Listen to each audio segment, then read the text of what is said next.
All right, good morning, everybody. Get ready to focus, to be successful, and have your last test looking good, something you can be proud of. Get ready for the Test 23 review. So, one from Lesson 98 to kick it off, they're asking us, what is the temperature shown on the thermometer? Now, the secret to being successful here is, first of all, you got to look at your given digits. Here's 0.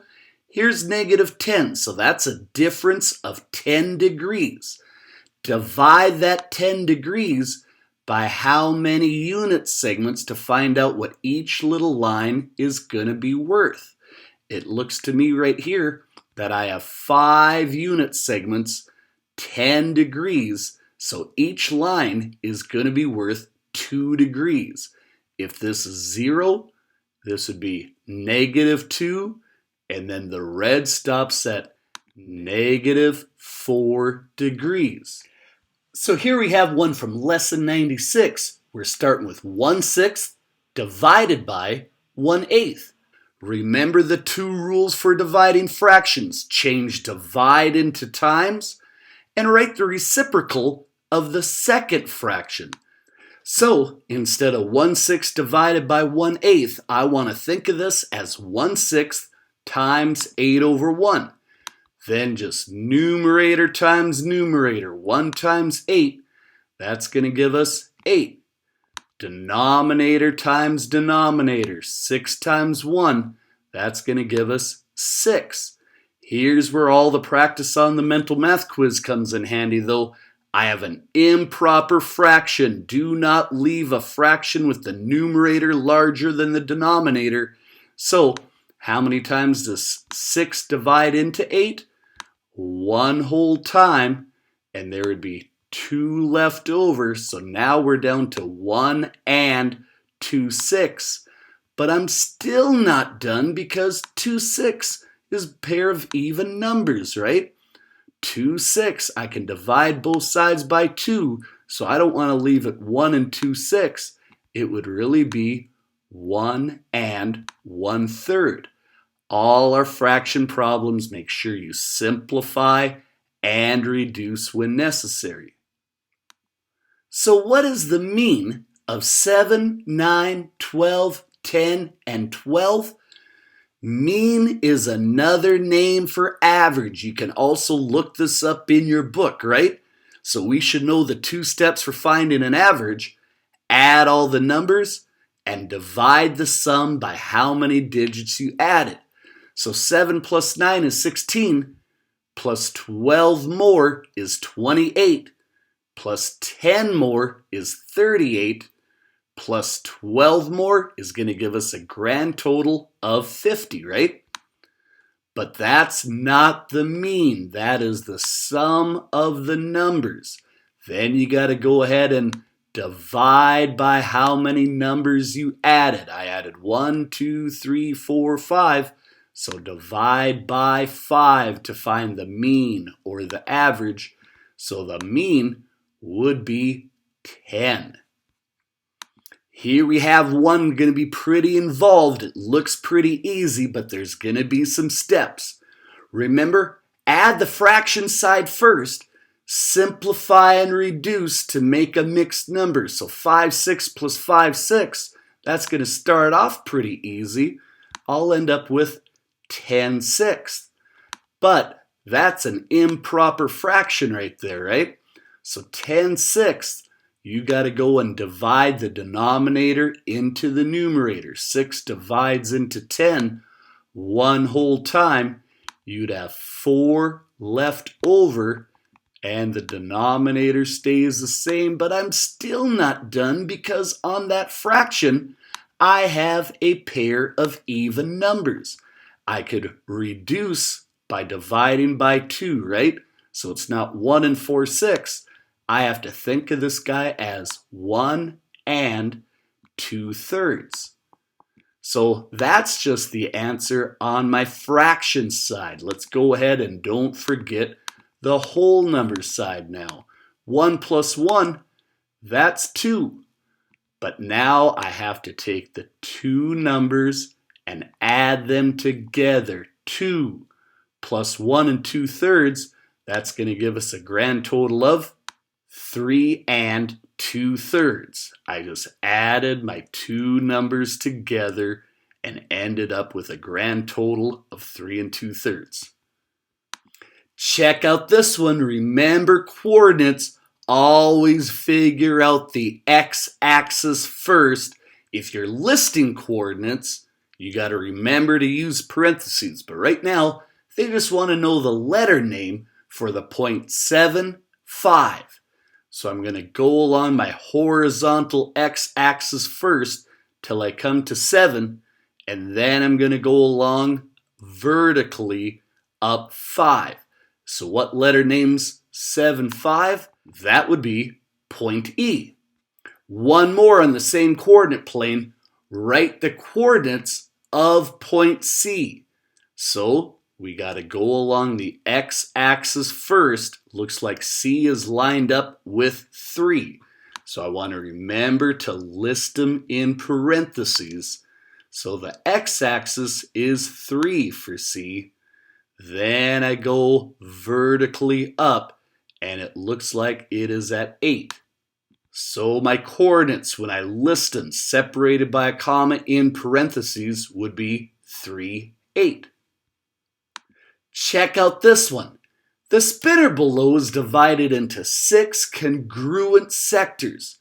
What's the probability that the spinner will stop on an even number? Remember, probability is written as a fraction. So if I'm figuring out a fraction right now, I know I have 6 total pieces, so my denominator would be 6. And they want to know the probability of the spinner landing on an even number. So let's take a look how many even numbers I have. 2, 4, and 6. So right now that's a probability of 3 out of 6. But remember, we can reduce that, right? We could divide both sides by 3. So really, the probability would be 1 out of 2. Kind of looks like a half, but it's probability, so it's 1 out of 2 times the spinner's going to land on an even number.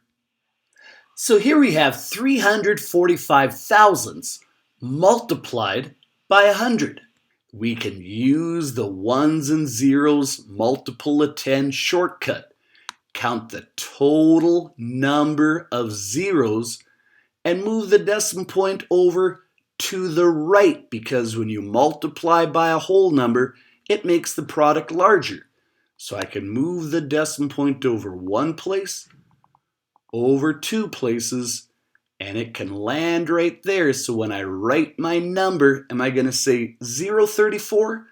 Do you want to start a whole number now with 0? I can just call it 34 5/10. Check out this one. First of all, what's the perimeter of this hexagon? Go ahead and add all the labeled sides. The top length is 6. This side would be 4 more centimeters. This side is 3 centimeters. 6 plus 4 plus 3 is 13 so far. Going down for 3 more is 16. Across here, 9 more makes 25. And up here makes 7 more for a grand total of 32 centimeters. Let's try the second half now. What is the area of the hexagon? Remember, you want to cut the hexagon into 2 separate rectangles. Find the area by multiplying length times width on each one. Add the 2 areas together and label it in square units. So it really doesn't matter what direction you cut it, just the fact that you do cut. I'm going to go along this side here, and the trickiest part about this job is figuring out what you're going to use for your length and what you're going to use for your width. This appears to be a square if this width is 3 and this length is 3. So to start off with, I would have to multiply 3 times 3. Well, 3 times 3, hey, that's going to give us 9 square centimeters, correct? Let's go ahead and take a look at the other side. This gets a little bit trickier. What am I going to use? Do you want to use 9 centimeters? No, because the 9 centimeters here got cut. I want to go and use this length of 7 and this width of 6. 6 times 7, that's going to give us a grand total of 42 centimeters. Our last step, we just have to go and add the two areas together. If I have 42 square centimeters in the big rectangle, plus another 9 square centimeters in the small, I have a grand total of 51 square centimeters. Make sure you label it in square units. 3 6/10 times 12. Now don't forget, if you're just doing regular decimal multiplying, count the total number of decimal places in the problem, move the decimal point in the answer that many places to the left. If you're taking the multiple of 10 shortcut, we move to the right, but this is regular decimal multiplying. So I'm going to start off, 6 times 2 is 12. Write down my 2, carry my 1. 2 times 3 is 6, plus 1 more. Hey, that's going to give us 7. Every so often, I still have people forgetting. Don't forget to write in your 0. Go ahead and start multiplying again. 1 times 6 is 6. 1 times 3, that makes 3. Add your two answers together and you end up with 432. Last step, I only have one digit behind the decimal point in the problem, so I'm going to start at the end because I have no decimal point, and I'm going to jump over one place in the answer. If you have one digit behind a decimal point in the problem, you want one digit behind the decimal point in the answer for a grand total of 43 2/10. Here we have to write 2 2/3 as an improper fraction. We just got done saying on lesson 120, you start at the denominator, multiply, then add. 3 times 2 is 6, plus 2 more, that's 8. The denominator is going to stay the same, so 2 2/3 written as an improper fraction would give you 8/3.